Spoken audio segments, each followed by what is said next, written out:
Question number 2 कर रहे थे sum of angles of a triangle 180 के इक्वल होता है। अभी हमने देखा कि ये दोनों एंगल्स जो है वो बराबर होंगे, तो ये दोनों y हमने इनको कह दिया और एक हमें एंगल गिवन है 40, तो वो 40 है और ये दोनों y हैं, तो इनका हम अब सम देख लेते हैं। ये चूँकि दोनों y हैं तो ये कितने बन जाएंगे 2 एंगल ऑफ y, दोनों को ऐड कर लिया इज इक्वल टू 180। ठीक है, अब हमने y एंगल फाइंड करना है तो इसको सेपरेट करेंगे। 2 angle of y is equal to 180 minus 40 which is equal to 140। अब एंगल y फाइंड करना है तो ये 2 उधर डिवाइड हो जाएगा तो ये आ जाता है 70 के इक्वल। तो एंगल y हमारे पास आ गया 70 के equal.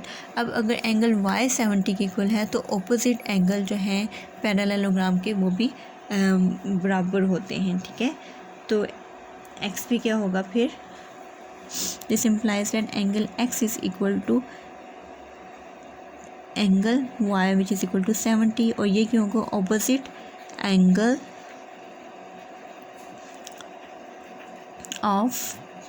Opposite angles of parallelogram. ठीक है, ये इस वजह से, ये इसकी रीजनिंग है, ये इस वजह से बराबर होंगे।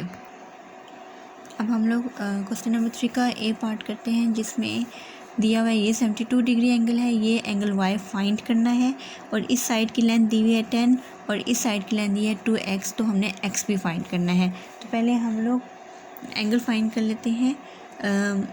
चूँकि ऑपोजिट एंगल बराबर होते हैं तो एंगल y पे किसके इक्वल होगा 72 डिग्री के, क्योंकि ऑपोजिट एंगल्स ऑफ पैरेललोग्राम है। ठीक है, ये इसकी रीजनिंग होगी, ये 72 के इक्वल हो गया। अब साइड्स देख लेते हैं। चूँकि A B is parallel to C D, ठीक है, पैरेललोग्राम के ऑपोजिट साइड्स हैं। ठीक है, और वो है 2x, इसका मतलब है 2x के इक्वल है ना, और ये किसके इक्वल है 10 के इक्वल, जिसका मतलब है x किसके इक्वल आ जाता है 10/2।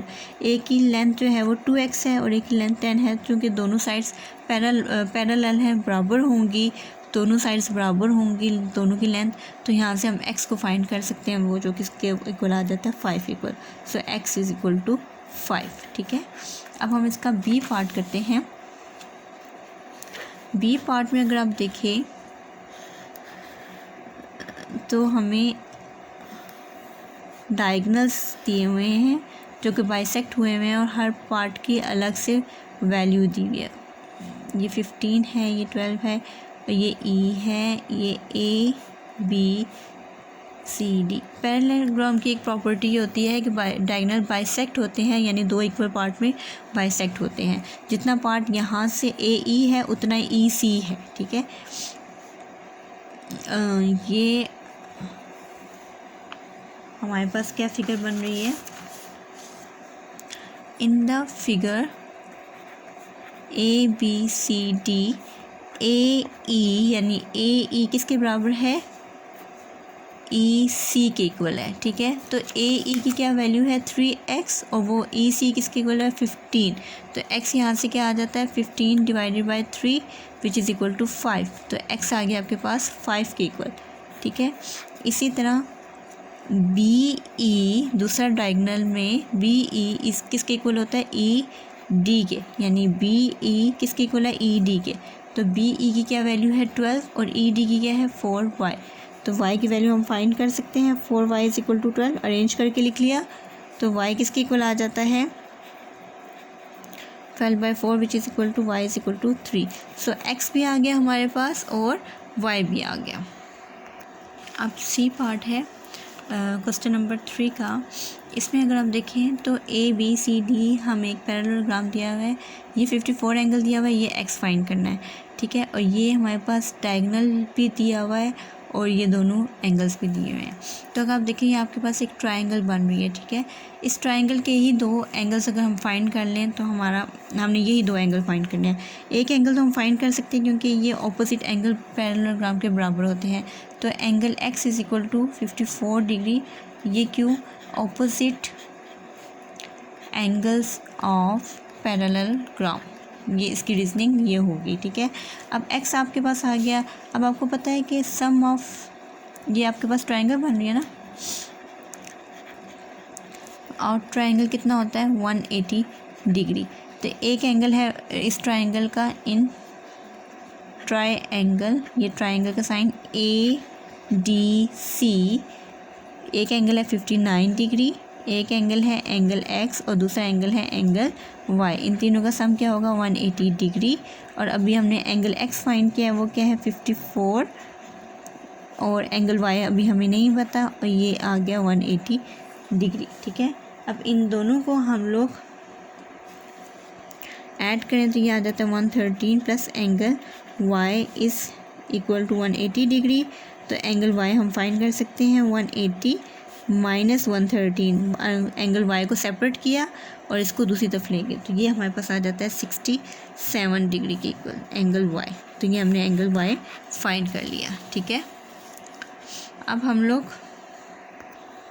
क्वेश्चन नंबर 4 करते हैं। इसमें हमें एक पैरेललोग्राम दी हुई है ABCD, और उसमें क्या करना है, हमने AB और CD की लेंथ दी हुई है, ये AB की लेंथ दी हुई है, ये CD की दी हुई है। ठीक है, तो हमने T फाइंड करना है।